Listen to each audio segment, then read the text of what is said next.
نحمده ونصلي ونسلم على رسوله الكريم أما بعد أعوذ بالله من الشيطان الرجيم بسم الله الرحمن الرحيم قال الله تبارك وتعالى في القرآن المجيد والفرقان الحميد هو الذي أرسل رسوله بالهدى ودين الحق ليظهره على الدين كله وكفى بالله شهيدا محمد رسول الله والذين معه أشداء على الكفار رحماء بينهم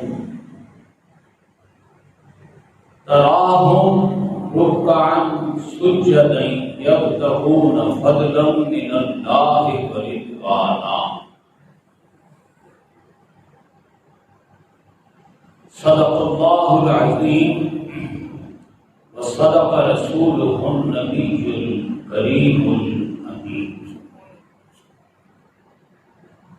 انتہائی قابل صد احترام محترم و معزز سامعین و حاضرین، آج ہم جس موضوع پر گفتگو کر رہے ہیں وہ ہے سیدنا عثمان غنی رضی اللہ تعالی عنہ۔ سیدنا عثمان غنی رضی اللہ تعالی عنہ اور دوسرے کبار صحابہ کرام کے مجموعی اوصاف کو تلاوت کی گئی آیت کریمہ میں بیان کیا گیا ہے، اور بالخصوص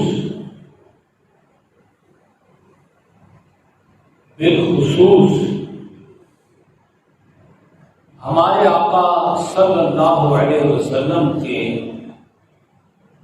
جو 4 صحابہ کرام جو کہ خلفائے راشدین کہلاتے ہیں،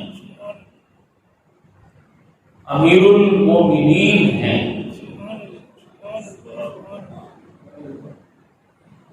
میری مراد امیر المومنین سیدنا صدیق اکبر رضی اللہ تعالی عنہ اور سیدنا امیر المومنین عمر فاروق رضی اللہ تعالی عنہ،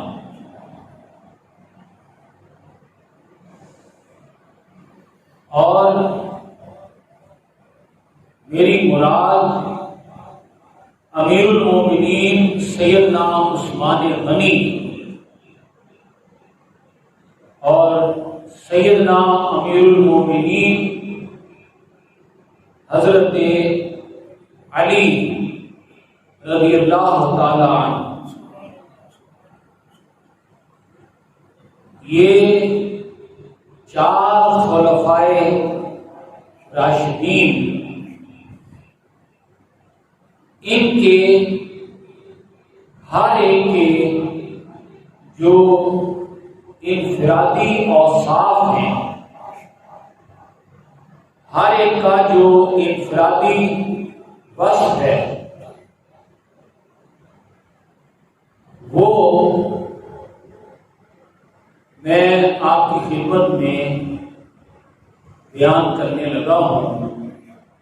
جو آیت مبارکہ میں نے آپ کی خدمت میں ابھی تلاوت کرنے کا شرف حاصل کیا ہے، اللہ پاک فرماتا ہے هو الذی، وہی تو ہے اللہ،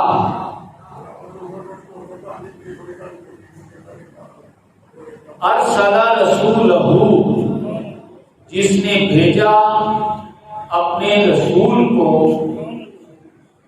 الہدا، کامل ہدایت نامہ، یعنی کہ قرآن، والدین الحق، اور دین حق یعنی عدل و انصاف پر مبنی ایک نظام عدل و قسط اللہ پاک نے اپنے محبوب کو دے کر بھیجا، لِيُظْهِرَهُ عَلَى الدِّينِ كُلِّهِ، تاکہ آپ اللہ کے اس نظام عدل و قسط کو قرآن حکیم کی رہنمائی کی روشنی میں غالب کر دیں،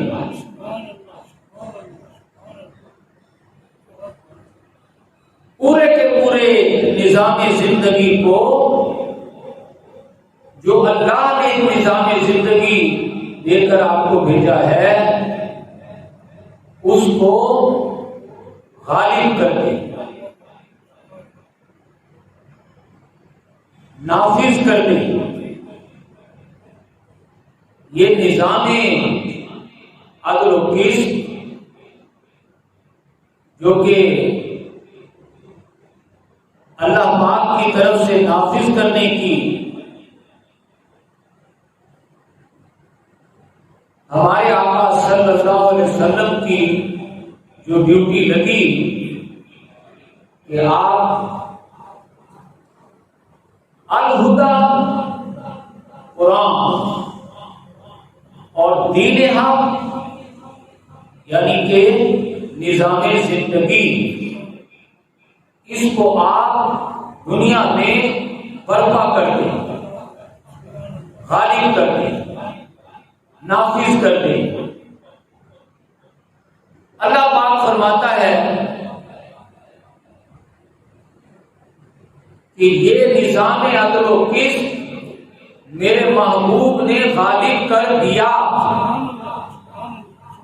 وَكَفَى بِاللَّهِ شَهِيدًا، اور اللہ اس پر گواہ ہے۔ اللہ گواہی دے رہا ہے کہ میں نے اپنے محبوب کے ذمے جو کام لگایا تھا وہ میرے محبوب نے کامل طریقے سے پورا کیا ہے۔ اب یہ کیسے ہمارے آقا صلی اللہ علیہ وسلم نے کیسے پورا کیا، اس سلسلے میں آج ہماری انتہائی خوش قسمتی ہے کہ حضرت علامہ الحافظ القاری علامہ ریاض احمد صاحب جو کہ گزشتہ ہفتے سے ہمارے پاس موجود ہیں، ان سے میں نے سیدنا عثمان غنی رضی اللہ تعالیٰ عنہ کے بارے میں بہت سی چیزیں سیکھی ہیں۔ گویا میں آج سبق کے طور پر انہیں سنانے کی سعادت حاصل کر رہا ہوں کہ کیسے نبی اکرم صلی اللہ علیہ وسلم نے اپنے چاروں صحابہ کرام سیدنا صدیق اکبر، سیدنا عمر فاروق اور سیدنا عثمان غنی اور سیدنا حضرت علی رضی اللہ عنہم ان چاروں خلفائے راشدین کے ذریعے سے ہمارے آقا صلی اللہ علیہ وسلم نے اللہ کے نظام عدل و قسط کو کیسے دنیا میں نافذ کیا۔ چاروں صحابہ کرام کی اپنی اپنی انفرادی شانیں، ہم صرف ان چاروں صحابہ کرام کی عظیم ترین شانوں کا تفصیلی ذکر تو نہیں کر سکتے، کیونکہ یہ موقع سیدنا عثمان غنی رضی اللہ تعالیٰ عنہ کی شہادت کا ہے، تو بالخصوص جو چند ایک چیزیں حضرت قبلہ نے جو میرے علم میں لائے ہیں وہ میں سبق کے طور پر سناؤں گا۔ ویسے میری خواہش ہے کہ حضرت قبلہ خود بھی ان چیزوں پر میرے بعد روشنی ڈالیں گے ہماری رہنمائی کے لیے۔ تو جو چند چیزیں خاص طور پر سیدنا عثمان غنی رضی اللہ تعالیٰ عنہ کے بارے میں میرے علم میں آئی ہیں، وہ میں حضرت قبلہ کی خدمت میں سبق کے طور پر سنا رہا ہوں۔ امید ہے اس سلسلے میں جو مجھ سے کوتاہی ہوگی وہ اس کی نشاندہی فرمائیں گے، اور جو اچھی بات ہے اللہ تعالیٰ ان کو اس چیز کی جزا عطا فرمائے۔ تو پہلے ہم اس آیت مبارکہ کا ہم ترجمہ کر رہے ہیں۔ اللہ پاک آگے فرماتا ہے محمد الرسول اللہ، محمد صلی اللہ علیہ وسلم اللہ کے رسول ہیں۔ قرآن حکیم ہمیں مختلف انبیاء کی مختلف انفرادی شانوں کی طرف متوجہ کرتا ہے۔ کہیں وہ کہتا ہے کہ میرے نبیوں میں سے یہ نبی ذبیح اللہ ہے، کسی کو اللہ پاک نجیح اللہ قرار دیتا ہے، کسی کو اللہ پاک کلیم اللہ قرار دے رہا ہے، کسی نبی کو اللہ پاک روح اللہ قرار دے رہا ہے۔ جب باری آئی ہمارے آقا صلی اللہ علیہ وسلم کی تو اللہ پاک فرما رہا ہے محمد الرسول اللہ صلی اللہ علیہ وآلہ وسلم۔ گویا تمام انبیاء میں ہمارے آقا کی انفرادی شان رسول اللہ ہونے کی ہے۔ تو کوئی نجیب اللہ ہوا، کوئی کلیم اللہ ہوا، تو کوئی ذبیح اللہ ہوا، کوئی روح اللہ ہوا، اور ہمارے آقا رسول اللہ۔ نعرہ تکبیر، نعرہ رسالت۔ تو رسالت کا جو ادارہ ہے، رسالت کا جو اللہ کا ایک نظام ہے، یہ کمال کو پہنچا ہے ہمارے آقا صلی اللہ علیہ وسلم کی زندگی میں، آپ کی حیات طیبہ میں۔ آپ نے رسالت کو آ کے مکمل کر دیا۔ نبوت اور رسالت ہمارے آقا پر آ کر نہ صرف ختم ہوئی ہے، بالکل آپ خاتم النبیین ہیں، لیکن مجھے کہنے دیں کہ آپ خاتم النبیین سے بڑھ کر تکمیل رسالت آپ پر ہوئی ہے۔ نبوت اور رسالت کا ادارہ آپ کے آنے کے بعد مکمل ہو گیا۔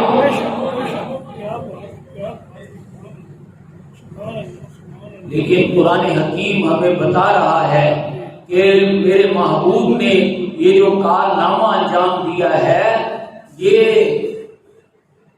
اپنی تکمیل پر تب پہنچا ہے کہ جب میرے محبوب نے صحابہ کرام میں سے 4 صحابہ کرام میں یہ بنیادی اوصاف پیدا کر دیے. وہ بنیادی جو اوصاف تھے 4 خلفائے راشدین میں 4 اعلیٰ ترین صفات آپ نے جو پیدا کی، ان صحابہ کرام نے چراغ مصطفی سے یہ روشنیاں حاصل کی اور پھر پوری دنیا میں اپنے اپنی انفرادی اوصاف کے ذریعے سے میرے آقا کے آفتاب رسالت سے ساری دنیا کو منور کر دیا. سبحان اللہ سبحان اللہ سبحان اللہ. ان میں جو بنیادی وصف ہے ہمارے آقا صلی اللہ علیہ وسلم کا رسالت کو مکمل کرنے میں، اس کے بارے میں اللہ پاک فرماتا ہے والذین معہ، آپ کے جو ساتھی جنہوں نے آپ کی معیت اختیار کی ہے. مفسرین کرام ہمیں بتاتے ہیں کہ معہو میں اللہ پاک نے حضرت ابو بکر صدیق رضی اللہ تعالیٰ عنہ کی امتیازی شان بیان کی ہے کہ سیدنا صدیق اکبر رضی اللہ تعالیٰ عنہ نے حضور کے ساتھ ہونے کا کمال حاصل کیا. آپ اس وقت بھی حضور صلی اللہ علیہ وسلم کے ساتھی تھے، دوست تھے. مجھے کہنے دیں کہ لنگوٹیے تھے جب آپ گلی محلے میں چھوٹے بچپنے کی حیثیت سے کھیل رہے تھے. اس وقت بھی سیدنا صدیق اکبر آپ کے ساتھ گلی محلوں میں کھیلنے والے آپ کے دوست تھے. لیکن جب ہمارے آقا صلی اللہ علیہ وسلم نے اعلیٰ ترین سطح پر کاروبار کیا تو سیدنا صدیق اکبر رضی اللہ تعالیٰ عنہ اس وقت عرب کے کپڑے کے بہت بڑے تاجروں میں ان کا شمار ہوتا تھا. تو اس طرح تجارت کے میدان میں بھی سیدنا صدیق اکبر حضور صلی اللہ علیہ وسلم کے ساتھ رہے. لیکن جب آپ نے ہمارے آقا صلی اللہ علیہ وسلم نے کاروبار کو چھوڑا اور نزول قرآن ہوا اور آپ نے اعلان نبوت فرمایا تو اس کائنات میں بالغ مردوں میں سے سب سے پہلے سیدنا صدیق اکبر کلمہ پڑھ کر حضور صلی اللہ علیہ وسلم کے سچے عاشقوں میں شامل ہو گئے. پھر ساری عمر جیسے حضور نے دنیاوی کاروبار کو چھوڑ دیا، روپے پیسے کے کمانے کے کاروبار کو چھوڑا، لوگوں کو اللہ سے ملانے کا کاروبار شروع کیا. قرآن حکیم کہتا ہے عَلَىٰ تِجَارَةٍ تُنْجِيكُم مِّنْ عَذَابٍ أَلِيمٍ. لوگوں آؤ وہ کاروبار کرو جو تمہیں دردناک عذاب سے بچا دے. تو سیدنا صدیق اکبر رضی اللہ تعالیٰ عنہ نے سب سے پہلے اپنے آقا کی ہدایت کے مطابق کلمہ پڑھتے ہی دنیا میں روپے پیسے میں مال و اسباب میں آگے سے آگے بڑھنے کے کاروبار کو چھوڑ کر دین اسلام کو پھیلانے میں اور پھیلانے میں حضور صلی اللہ علیہ وسلم کا جہاں پسینہ گر رہا ہے وہاں اپنا خون بہا کر آپ کا ساتھ دے رہے ہیں. اس لیے اللہ پاک نے سیدنا صدیق اکبر کی شانیں بیان کرتے چلے جائیں تو سارا قرآن ہمارے آقا صلی اللہ علیہ وسلم کی شان بیان کرتے کرتے خاص طور پر خلفائے راشدین کی شان بیان کرتا ہے. اگلا لفظ اشداء علی الکفار. اللہ فرماتا ہے میرے محبوب کے ساتھی کافروں پر حق و باطل کو واضح کر دینے پر، حق کا ساتھ دینے اور باطل کی سرکوبی کرنے میں سب سے آگے ہیں۔ اشداء علی الکفار کی اعلیٰ ترین مثال سیدنا عمر فاروق رضی اللہ تعالیٰ عنہ ہے، کہ جن کے بارے میں ہمارے آقا صلی اللہ علیہ وسلم نے فرمایا کہ جس راستے سے عمر گزر رہا ہوتا ہے، شیطان اس راستے کو چھوڑ دیتا ہے۔ گویا میرا یہ عمر حق و باطل میں فرق کر دینے والا ہے، تو لہذا بارگاہ رسالت سے آپ کو فاروق کا لقب عطا ہوا۔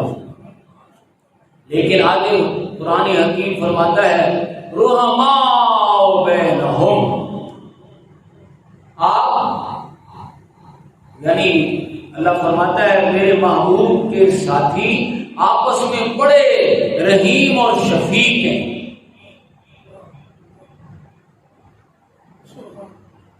آپس میں ایک دوسرے پر بڑے رحم دل ہیں۔ سیدنا عثمان غنی رضی اللہ تعالیٰ عنہ اتنے رحیم اور شفیق ہیں کہ اپنے گاڑے پسینے، خون پسینے کی کمائی کو بھی مسلمانوں کے لیے ہمیشہ وقف رکھتے ہیں۔ سبحان اللہ، سبحان اللہ، سبحان اللہ۔ آپ جو کچھ کما کر لا رہے ہیں، چاہتے تو مکے کے سب سے بڑے تاجر ہونے کی حیثیت سے آپ اپنا سب سے بڑا محل بنا لیتے، اپنے لیے دنیا بھر کی آسائشات و سہولیات حاصل کر لیتے، لیکن ہم دیکھتے ہیں 700 اونٹوں پر لادا ہوا مال و اسباب دین کے لیے وقف کر دیتے، اور ہمارے آقا صلی اللہ علیہ وسلم اگر اس دن فاقے سے ہوتے تو سیدنا عثمان غنی کا گھرانہ اور آپ خود بھی فاقے سے رہتے۔ سبحان اللہ، سبحان اللہ، سبحان اللہ۔ آپ دیکھتے ہیں کہ ہمارے آقا صلی اللہ علیہ وسلم کا رہن سہن بالکل سادہ ہے، تو آپ بھی ایک سادے سے اپنی زوجہ کے ساتھ ایک سادے سے حجرے میں قیام فرما رہے ہیں۔ ہم دولت کماتے ہیں، اپنی فیکٹریاں لگاتے ہیں، اپنے کاروبار جماتے ہیں، اور پھر اپنے خاندان کو اپنے لیے دنیا بھر کی آسائشات و سہولیات، سب سے پہلے تو بڑے اپنے لیے جتنی بھی ہمیں استطاعت ہو محل بناتے ہیں، اور پھر کاروباروں کو اور چمکاتے چلے جاتے ہیں۔ سیدنا صدیق اکبر نے اپنا چمکا ہوا کاروبار، حضور فرماتے ہیں انفقا علی رسول اللہ ولہ 40,000 دینار، 40,000 دینار، 40,000 کا سرمایہ تھا، وہ اللہ کے رسول کے قدموں پر قربان کر کے فقراء میں شامل ہو گئے۔ سبحان اللہ، سبحان اللہ۔ اور سیدنا عمر فاروق رضی اللہ تعالیٰ عنہ ادھر کلمہ پڑھتے ہیں، ادھر مکہ کے گورنر کی حیثیت سے استعفیٰ دے کر سیدنا بلال کے غلام بن جاتے ہیں۔ ایک دنیاوی کاروبار کو ٹھکرا رہا ہے تو دوسرا دنیاوی حیثیت کو ٹھکرا رہا ہے، اور بارگاہ رسالت میں شامل ہو رہا ہے۔ رحماء بینہم، اور سیدنا عثمان غنی رضی اللہ تعالی عنہ شرم و حیا کے پیکر،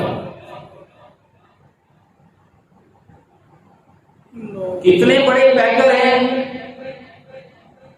بارگاہ رسالت میں آپ کی شرم و حیا کا کیا مقام ہے؟ حدیث پاک میں آتا ہے کہ آپ اپنے گھر میں بے تکلفی سے بیٹھے ہیں، بے تکلفی سے، جیسے گھر میں انسان ایزی ہو کر بیٹھا ہوتا ہے، کوئی خاص طور پر کپڑے شپڑے پہن کر اور یہ کر کے، اور خاص طور پر محفل میں بیٹھنے کے آداب کچھ اور ہوتے ہیں۔ گھر میں انسان تکلفات کے اعتبار سے نہیں ہوتا، آرام حاصل کرنے کے لیے کبھی لیٹا ہوتا ہے، کبھی بیٹھا ہوتا ہے، کبھی کپڑے قمیض پہنا ہوا ہے، کبھی تہبند ذرا سی پنڈلی کھلی بھی ہوئی ہے۔ میری مراد اس چیز سے ہے کہ آپ اپنے گھر میں اپنی جگہ پر آرام سے بیٹھے ہوئے تھے بے تکلفانہ انداز میں، کہ اتنے میں سیدنا صدیق اکبر رضی اللہ تعالیٰ عنہ نے اجازت چاہی کہ یا رسول اللہ اجازت ہو تو اندر آ جاؤں، تو آپ نے فرمایا ٹھیک ہے آ جاؤ۔ آپ کی بیٹی ام المومنین حضرت عائشہ صدیقہ رضی اللہ تعالی عنہا یہ سارا منظر دیکھ رہی ہے، گھر میں جو آ رہے ہیں، تو سیدنا صدیق اکبر آئے، آپ اسی طرح ایسے پاؤں آگے کر کے، پنڈلی ذرا کھلی ہوئی ہے، چادر ذرا اونچی ہے، آپ بیٹھے ہوئے ہیں، آپ نے کوئی تکلف نہیں فرمایا، اسی طرح دراز رہے۔ سیدنا صدیق اکبر آ کر بیٹھ گئے۔ حضرت عائشہ فرماتی ہیں میں دیکھ رہی تھی کہ ابا جان آئے اور بارگاہ رسالت میں آ کر تشریف فرما ہو گئے۔ ہمارے آقا جیسے آرام سے لیٹے ہوئے تھے یا سہارا لگائے ہوئے تھے یا پنڈلی مبارک سے چادر ذرا اوپر اٹھی ہوئی تھی، وہ اسی طرح نہیں۔ اتنے میں سیدنا عمر فاروق رضی اللہ تعالیٰ عنہ آئے، اجازت چاہیے، آپ نے اجازت دے دی، آ گئے، وہ بھی اسی طرح آ کر بیٹھ گئے۔ تو فرماتی ہیں میں نے دیکھا ہمارے آقا صلی اللہ علیہ وسلم نے کوئی تکلف نہیں فرمایا، اسی طرح آسانی کے انداز میں ہی بیٹھے رہے۔ اتنے میں فرماتی ہیں کیا ہوا؟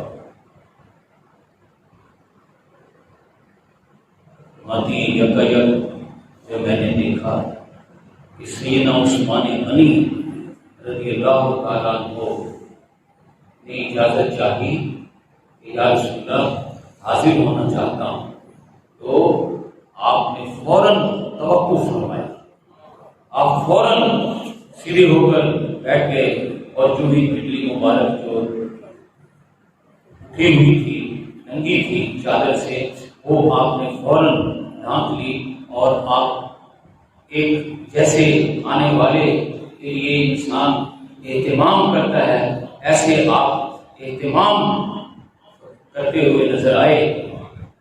صحابہ کرام آتے رہے، بیٹھتے رہے، تا وقت کہ وہ مجلس برخاست ہو گئی تو حضرت عائشہ صدیقہ رضی اللہ تعالیٰ عنہ فرماتی ہیں کہ میں یہ ماجرا دیکھ کر حیران رہ گئی۔ جب مجلس برخاست ہوئی تو میں نے سوال کیا یا رسول اللہ صلی اللہ علیہ وسلم، میں نے آج عجیب منظر دیکھا ہے کہ سیدنا صدیق اکبر میرے والد آئے اور آپ ایسے ہی بیٹھے رہے، آپ نے کوئی تکلف نہیں فرمایا۔ اسی طرح حضرت عمر فاروق آئے، وہ بھی آ کر بیٹھ گئے، آپ اسی طرح آرام اور آسانی کے انداز میں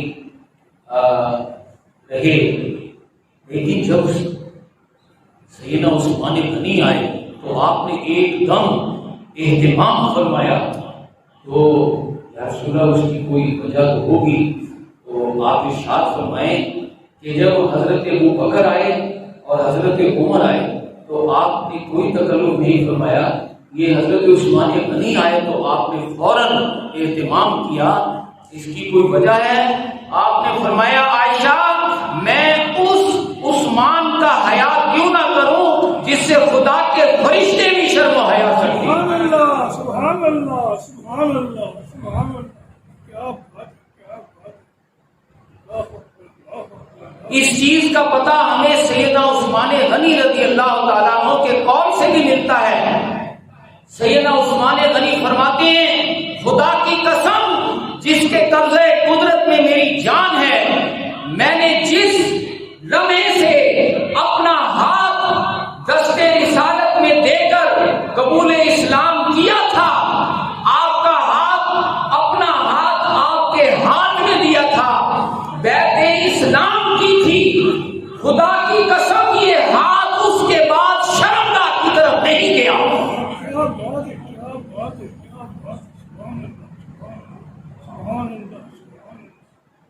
سیدنا عثمان غنی رضی اللہ تعالی عنہ یہ شرم و حیا کا پیکر ہے.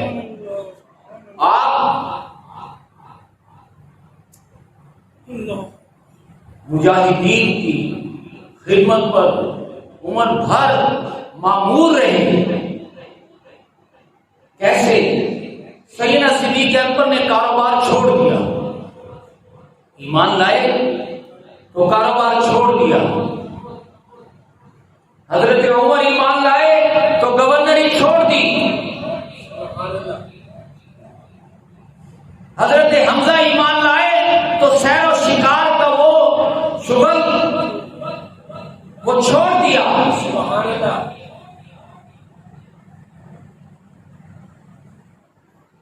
لیکن ہمارے آقا نے ان سب کے چھوڑے ہوئے کاروبار کو سیدنا عثمان غنی کے سپرد کر دیا. سبحان اللہ، سبحان اللہ. عثمان، جو لوگ بھی اللہ کے اس حکم پر عمل کریں، یہ سمجھنے کی بات ہے جب آقا علیہ السلام خود کاروبار کرتے تھے تو آپ کاروبار سے مکے کے ہر غریب کی ضرورت پوری کرتے تھے. ہر غریب کی، ہر کمزور، ہر حاجت مند، ہر مسکین، ہر بیوہ، ہر محتاج، ہر وہ شخص جو کہ کسی دھندے میں، قرض کے دھندے میں یا بیماری کے دھندے میں یا غلامی کے دھندے میں پھنس جاتا تو آپ اپنی دولت خرچ کر کے اس کو اس دھندے سے نکالتے.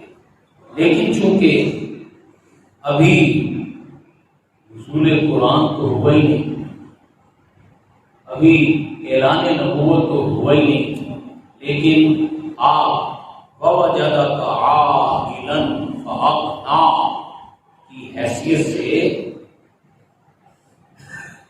آپ کو اللہ پاک جو کاروبار میں برکت دے رہا ہے، دولت دے رہا ہے، آپ اس دولت کو اپنے ذاتی استعمال میں لانے کی بجائے ہر غریب، ہر کمزور، ہر محتاج، ہر ضرورت مند پر خرچ کر رہے ہیں. لیکن جب نزول قرآن ہو گیا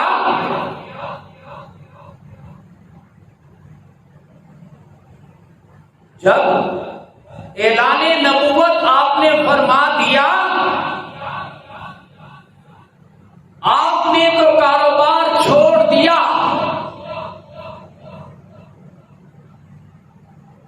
ظاہر ہے آپ ہی کاروبار کی تبدیلی نہیں کریں گے تو جو ایمان لائیں گے وہ کیسے کاروبار کی تبدیلی کریں گے؟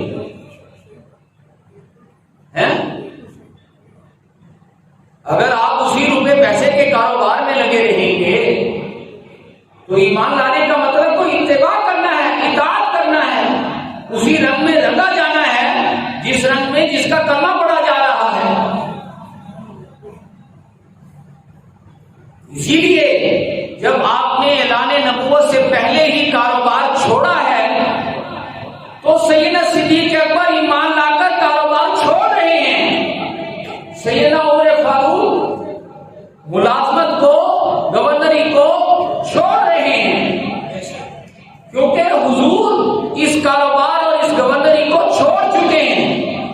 ارے ہمارے آقا صلی اللہ علیہ وسلم تو بعد خدا بزرگ ہونے کی حیثیت کے باوجود وہ حیثیت استعمال نہیں کر رہے، اس حیثیت کو ایگزیکیوٹ نہیں کر رہے. آپ اس حیثیت کے باوجود جو کام بھی کر رہے ہیں وہ حضرت بلال کی حیثیت سے کر رہے ہیں. لیکن اب اعلان نبوت کے بعد اب وہ غربا، وہ یتامہ، وہ مساکین جو ہیں تو غریب، ہیں تو یتیم، ہیں تو مسکین، یعنی قرآن حکیم میں لفظ آتا ہے وہ پھر رقاب، ہیں تو کسی مصیبت میں گرفتار، لیکن اب وہ کلمہ پڑھنے والے ہیں۔ جو ان میں سے کلمہ پڑھ لے گا، جو اپنی غربت، اپنی مصیبت میں کلمہ پڑھے اور دین کے کام میں شامل ہو جائے، تو ان غریبوں کے جسم و جان کے رشتے کو قائم کرنے کے لیے سیدنا عثمان غنی کی آپ نے ڈیوٹی لگائی کہ آپ کاروبار کریں۔ سبحان اللہ، سبحان اللہ، سبحان اللہ، کیا بات ہے۔